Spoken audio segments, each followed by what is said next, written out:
लोगोफोर बे समाव नोंथांमोनजों मोनसे क्लास लानो ओंखारदोंलाय बे जाहैबाय क्लास 6नि ससियेल साइन्सनि चैप्टार 17 जोंनि गुदि गोनांथिफोर दा बेनि सायाव लानो नागिरदों आरो बिनि नोट्सखौबो मोनगोन डिसक्रिप्शनाव लिंक दं बेजों थांनानै नायनो हानाय जागोन आरो बिनि सिगांनि गुबुन माखासे चैप्टारफोरखौ बेखौबो लाखानाय दङ डिसक्रिप्शनाव लिंक दं बेजों थांनानै चेक खालामहै आरो बिनिफ्राय लानांगौ दंबावो माखासे बेफोरखौ उनावहाय मोनबाय थागोन बेनिखायनो जुदि नोंथाङा गोदानै फैदोंबा साबस्क्राइब खालामनानै ला आरो नटिफिकेशन बेलखौ अन खालामनानै ला जाहाथे उनाव मोनहैनो हायो फैदो फारि फारि बाहाय जागायलांदिनि मा दङ जोंनि गुदि गोनांथिफोरा मा बेखौ लानाय जादों फरायसाफोरा बेखायनो बेखौ क्लास लानायनि सिगां बिजाबखौ लाग्रो बिजाबखौबो लानानै लाफा गासैखौबो बिजाबाव नायनानै लाफा माखासेखौ बुजिखागोन माखासेखौल' मोनफा मोननै बुजिनो गोब्राब दं बेफोरखौ खिन्थाना होनि दा मानसिया थांनानै थानांगौबा माखासे जोबोद एंगारनो हायै गोनांथार माखासे मुवाफोर एबा बेसादफोरखौ नांफागौ होनदों दा बेफोरखौनो गुदि गोनांथिफोर होनना बुंदों जायफोर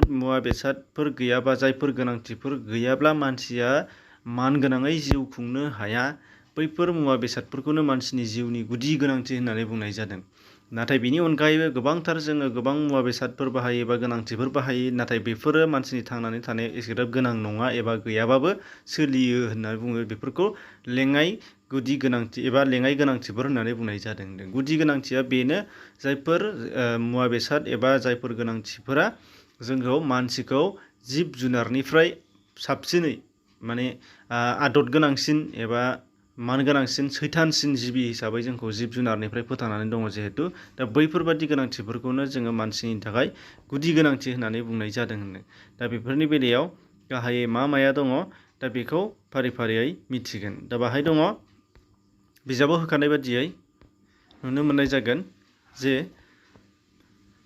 गोनांथिफोर हिसाबै फार्स्टआव दङ जामुं एबा खाजा जामुं एबा खाजा आदार गैयाबा मानसिया थांनानै थानो हाया बिनि थाखायनो आदारा बयनिख्रुइबो गोनांथारसिन गुदि मुवा होनदों बिनि थाखायनो आदारखौ नांथारगौ आरो बे आदाराबो जोंना मोननै रोखोमनि दङ मोनसेया गुबै खाजा एबा गुबै आदार आरो बेनिफ्राय लेङाइ खाजा दा बेफोरखौ जोङो लासै लासै मोनलांगोन दा बे गुदि गोनांथिनि हिसाबाव मोनसे मोनबाय जामुं एबा खाजा जानाय आदार बेनिफ्राय गाननाय जोमनाय गैयाबाबो मानसिया मानगोनाङै जिउ खुंनो हाया होनदों बेनि थाखायनो गाननाय जोमनायखौ नांथारगौ आरो गाननाय जोमनायाबो गोबांथार दङ बेखौ दा लालांगोन बेनिफ्राय मोनसेया जाहैबाय थाग्रा जायगा दा बे थाग्रा जायगायाबो जोंनि थाखाय जोबोद गोनांथार होनदों जेराव जोङो जिब जुनारफोर बायदि बाहेरा एबा हाग्रायाव थानायनिफ्राय जोङो साबसिनै न' बां गावबागाव लुनानैफ्राय थाग्रा जायगा सोरजिना लानो हानाय जायो आरो मानगोनाङै जिउ खुंनो हायो होनदों आरो थाग्रा जायगायाबो जोबोद गोनांथार दङ जोंनि थाखाय दा बेफोरखौबो दा लालांगोन दा बेनि अनगायैबो आथिखालाव गुदि गोनांथिफ्रा बे मोनथामजोंल' जालिया दा गुदि गोनांथिया आरोबाव जोंनाव साबसिनै नांगौ जानानै फैबावदों होनदों बे जाहैबाय जोंना सोलोंथाइ लाथारनांगौ बे सोलोंथाइया मोनसे दा आथिखालनि गुदि गोनांथि आरो बेनि अनगायैबो सोलोंथाइ गैयाबा जों मानसिया दा मानसिबाबो जिउ गोनां मानगोनाङै जिउ खुंनो हाया एबा नैबे मोनथाम गुदि गोनांथिफोरखौ जोङो सोरजिनो थाखाय दा आथिखालाव सोलोंथाइया गोनांथार जानानै फैदों बेखायनो सोलोंथाइ नांथारगौ आरो बिनिफ्राय मोनसेया जाहैबाय सावस्रि एबा फाहामथाय माने मेडिकेल एबा सावस्रि फाहामथाय देहा फाहामथाय बे गैयाबाबो जोंहा आथिखालाव मानगोनाङै जिउ खुंनो हाया मोनब्रैबो थायोबाबो सोलोंथाइ थायोब्लाबो मानगोनां जिउ खुंनो थाखाय एबा थांनानै थानांगौनि थाखाय जोंहा बेराम आजार फाहामनो थाखाय मुलि थुलि बानायनो थाखाय नांगौ जानायलाय जोंनो मा नांगौ होनदों सावस्रि एबा देहा फाहामथाय बिफानखौ नांथारगौ होनदों दा बेखायनो बियो मोनसे जोबोद एंगारनो हायै आथिखालनि गुदि गोनांथार नाथाय गोदोनि समाव नैबे मोनथामजोंनो जायोमोन नाथाय आथिखालाव सोलोंथाइ आरो सावस्रि बेखौ नांथारगौ जानानै फैबाय दा बेखायनो बेफोरखौ नांगौ दा अब्ला हमनो हाबाय गुदि गोनांथिफोरा आथिखालाव जोंना मोनबा जाबाय जामुं एबा खाजा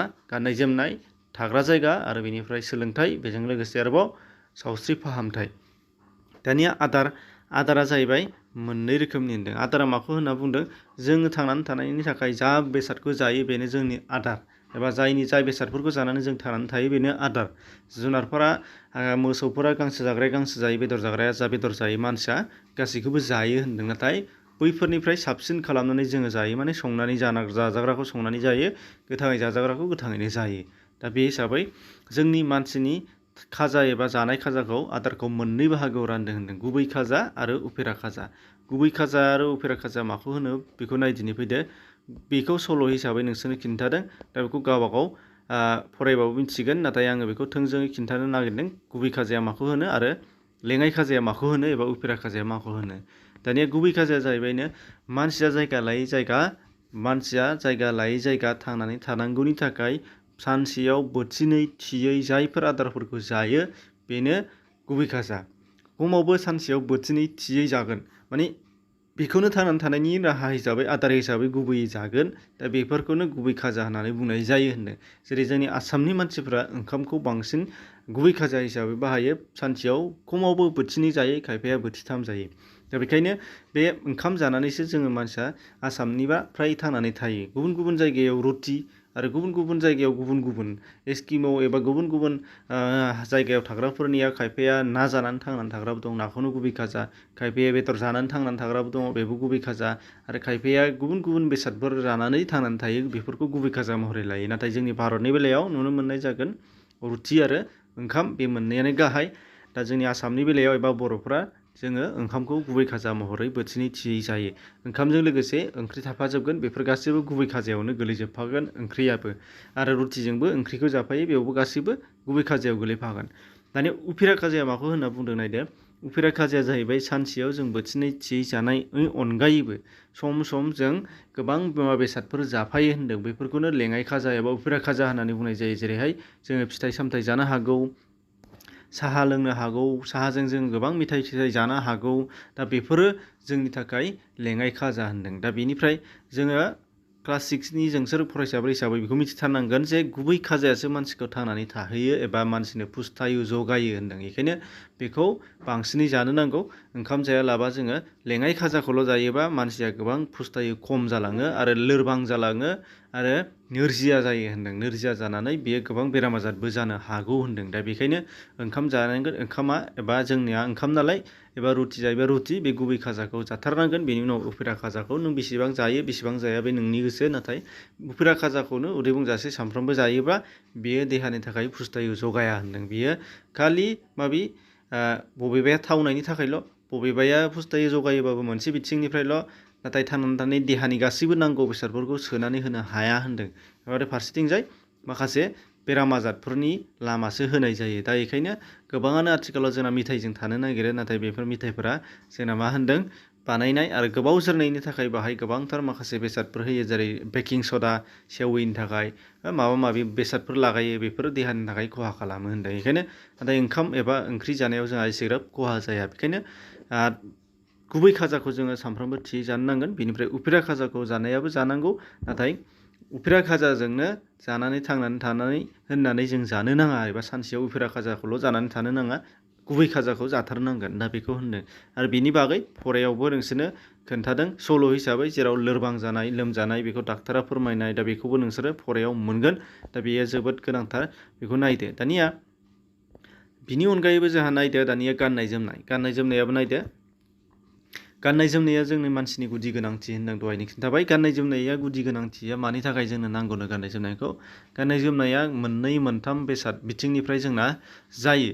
दा गोदोनि मानसिफ्रा हाग्रायाव थानायनियाव जों गाननो रोङामोन। जुननिफ्राय लासै लासै अन्थाइ मुगायाव नोंसोर मोनबोदों बे फरानि सिगाङावनो मा गाननाय, हाग्रानि दंफां बिगुर, जिब जुनारनि बिगुर बेफोरखौ गाननाय नुबोदों। नाथाय बेफोरो जास्ट गावनि लाजिनायखौ फांथेनाय एबा गोजां गानो नाजाहोनाय, बेफोर मोननैल'मोन होनदों। नाथाय बिनि अनगायै आथिखालाव गाननाय जोमनाया गोबां बिथिंजों जोंना फैबाय। फार्स्टआव दङ जोंहा देहाखौ मा होनदों खोबथेनाय, बे बिथिंनिफ्राय गासैबो गाननाय जोमनाया एखे। नाथाय नैथियाव दङ गाननाय जोमनाया बारहावाखौ लानानै आलादा आलादा जायो। जेरैहाय गुसु जायगायाव गुदुं सि गाननो गोनां जायो आरो गुदुं गरम जायगाफोराव गुसु सि, खुननि सि गाननो गोनां जागोन होनदों। दा बेखायनो मा जागोन, दा बेयाव गुसु जायगा आरो गुदुं जायगा मोननैजों फाराग जागोन। आरो दुङा सुवा जायगायाव बेयो आरोबाव बेयो फाराग जागोन, माने गुसुथारनिबो आरो गुदुंथारनिफ्रायबो बिनिया गोबासिन, ओरैबो नङा गेजेरनि जागोन। दा बेबायदि रोखोमनि जि गाननाय जायो होनदों। आरोबाव मोनसेया मा जागोन होनदों, गाननाय जोमनाया मोनसेया जोंना आलादा आलादा जानायनि जाहोना बे जाहैबाय हारि लानानै गावबागाव हारिखौ सिनायथि होनो थाखाय गाननाय जोमनाया आलादा जायो होनदों। जेरै आसामाव दङ जोंना गोबांथार हारिफोर, नाथाय आसामाव बारहावा हिसाबै एखेयानो जोब। अब्लाबो नाथाय हारिखौ गावबागाव फोरमायनो थाखाय बर'फ्रा दख'ना, गुबुनफ्रा सारि माबा माबि गुबुन गुबुन गावबागावनि हारिखौ दिन्थिनो थाखाय गानगोन। दा बेयावबो फाराग जागोन होनदों। आरोबाव मोनसे गाननाय जोमनायनि जोबोद गोनांथार बेसादा जाहैबाय एबा गोनांथिया जाहैबाय, बे जाहैबाय जोंना बेराम आजारनिफ्राय होबथानायाव गाननाय जोमनाया मोनसे राहा लायो होनदों। आथिंनिफ्राय लानानै खर'सिम जों गाननाय जोमनाय गाननाया जोंनि थाखाय गोबां मा खालामो सेफटि एबा रैखाथि होयो होनदों। जेरैजाय जोङो जुथा सेन्देल गाननाया गोबां जिउसाफोरनिफ्राय जोंखौ बासायो आरो गस्ला गाननायफ्राबो जिबसाफोरनिफ्राय जोंखौ बासायो होनदों। दा बेखायनो गाननाय जोमनायाबो जोंनि थाखाय जोबोद गोनांथार दङ। दा बे गलाब्ला मोननै मोनथाम मोनब्रै गाहाम जोङो मा होनो गाननाय जोमनायनि गोनांथिखौ मोननो हाबाय। दा थिग बिदिनो हारि लानानै बेवहाय भारतनि माखासे गाननाय जोमनायखौ खिन्थादों नोंसोरनो। काश्मीरी सिख्ला, नागा सेंग्रानो, राजस्थानी आइजो, माद्रासी हौवा, बेफोरो गुबुन गुबुन जायगाफोरनिखौ खिन्थादों। दानिया थाग्रा न'आबो जोंना जोबोद गोनांथार। जेराव थाग्रा न' गैयाब्ला जोंहा मा जायो, जुनारजों एखेयानो जायो। बेखायनो थाग्रा न'आ जोंनि थाखाय जोबोद गोनांथि। थाग्रा न'आबो जोंखौ मिथिंगायारि खैफोद आफोद बायदिसिनाफोरनिफ्राय जोंखौ रैखाथि होयो। बेजों लोगोसे गोबांथार बेराम आजार एबा जिबसाफोरनिफ्राय जोङो न' थानायाव एबा न'आ रैखाथि होयो होनदों। आरो न'खौ बेखायनो जोङो साखोन सिखोन खालामनानै लाखिनांगोन। न' थाब्लानो जाया, न'खौ जोङो जेब्लाबो साफा खालामनो नांगोन, सांग्रां थानांगोन। दा बेनि थाखायनो न'खौ आथिखालाव मा खालामगासिनो दङ, सिगाङाव जों हानि न' लुनानै थायोमोन, बेनि उनावहाय दा RCC, बेनिफ्राय बिल्डिं, गोबां बायदि थाखोनि साबसिननिफ्राय साबसिन जेसेबां हायो जोङो साफा एबा गोग्गोयै थानो थाखाय नाजागासिनो दङ। दा बेखायनो बेखौबो न'आबो मोनसे जोबोद गोनांथार। दानिया आरो न'आबो मा जाबावो होनदों, जोंनिया गोबां बिथिङाव आलादा आलादा थाखोनि जायो। जेरैहाय न' बांफोरा मा जायोनो, जोंनिया हायेन ओनसोलनि न' लुनायजों हाजो ओनसोलनि न' लुनायजों आलादा आलादा जायो। आरो हा दैब' बारियाव थानायनि आलादा जायो। बेनिफ्राय आरो जौयेनाव थाग्रानि आलादा जायो। आरो बेजों लोगोसे गुसु जायगा बरफ ओनसोलाव थाग्राना आलादा, बालाहामायाव थाग्राना आलादा। दा बेबायदि गुबुन गुबुन आलादा आलादा रोखोमनि जायो। जाहोना बैफोर जायगाफोराव मोननाय मिथिंगायारि फुंखाफोरा गुबुन गुबुन जायो होनदों। जेरै हाजो ओनसोलाव जोङो हायेननि बायदिसिना बिल्डिं थिल्डिं लुनो हाला। दा बेखायनो बेयाव लुनाया बै हाजोआव मोननाय बेसादफोरनिफ्रायनो जागोन। आरो हाग्रायाव थानाय आरो हाजोआव थानाय बिसोरो फ्राय बैसांनि न' लुगोन। मानो होनबा जिब जुनार बायदिसिना जिब जिबिफोरनिफ्राय रैखाथि मोननो थाखाय बिसोर बैसांनि न' लुनानै गोजौआव थागोन। दा बेबायदि थायो। हायेना समान प्लेन जेरैबायदि गोसोबायदि लुजोबो। जोंनि जेरै जों हायेनाव थायो, दा बेबायदि आरो बेबो हारि लानानै हायेनाव थानायबाबो बेबो आलादा आलादा जायो होनदों। जेरै बर'नि न' लुनाय, सानथालिफोरनि न' लुनाय नोंसोरो खाथियाव जोङो नुयोबा एसे आलादा नुगोन। आरो मुस्लिमफोरनि न' लुनाय आरो असमियाफोरनि न' लुनाय, बेबायदि न' लुनायाबो एखे हायेनाव थाबाबो दहायनि गाननाय जोमनाय बादि बिसोरो आलादा आलादा जायो। मानो होनबा गावबागाव हारिमु, गावबागाव मा होनो न' लुनाय। दा बेबादि दा बे हिसाबै न' लुनाया गोबां जायगायाव आलादा आलादा जायो।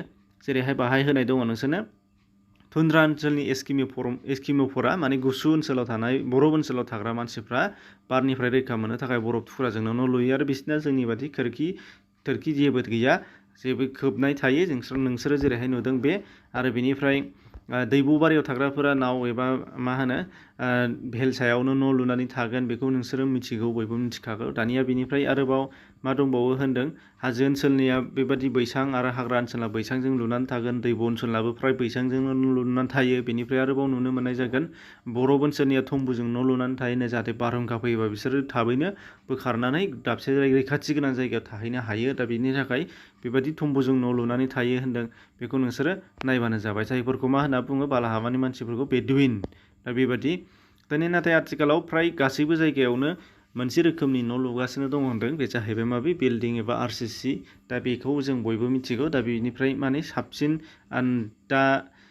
साबसिन हामसिन दा न' लुनायनि आइडिया गैथ'वा। बेखायनो बेखौ साबसिन हिसाबै लादों। ओंखायनो बेखौनो लुगासिनो दं। आरो जेरावबो खाबु लानानै बिल्डिं एबा RCC न' लुनायखौ नुनो मोनगासिनो दङ। दानिया अब्ला नुनो मोननाय जाबाय मानसिनि गुदि गोनांथिफोरा मोनबेसे मा दा बेफोर सोलोंथाइनि बेलायाव जों जायफोरखौ सोलोंथाइ लागासिनो दं बेनोखा, बेखौ खिन्थानांगौ गैला। आरो बेनिफ्राय सावस्रिनि बिथिङाव, सावस्रिया जोंना जोबोद गोनांथारा जाहैबाय फाहामथाय, मुलि थुलि, देहा फाहामथाय, जेने हस्पिटाल, देहा फाहामसालि।